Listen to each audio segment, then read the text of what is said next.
கந்தர் அலங்காரம் பாடல் 27.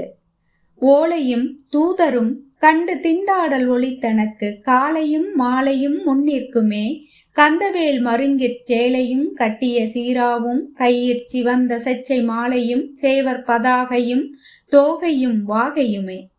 முருகப்பெருமான் இடையில் அணிந்த ஆடையும் தலையில் அணிந்த கவசமும் தோளில் சூடியுள்ள சிவந்த வெற்றி மலர் மாலையும் சேவல் கொடியும் மயிலும் வெற்றிவேலும் ஆகிய ஆறும் காலையிலும் மாலையிலும் என் கண்முன்னே தோன்றுவதால் கூற்றுவனுடைய ஓலையையும் அவனுடைய தூதுவரையும் கண்டு எனக்கு கவலை இல்லை என்கிறார் அருணகிரியார்.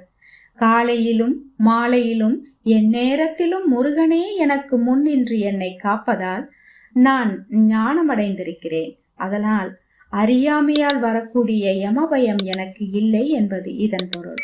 கந்தனை வணங்கி அறியாமை நீங்கி ஞான தெளிவடைவோம். தமிழால் இணைந்திருப்போம். நன்றி.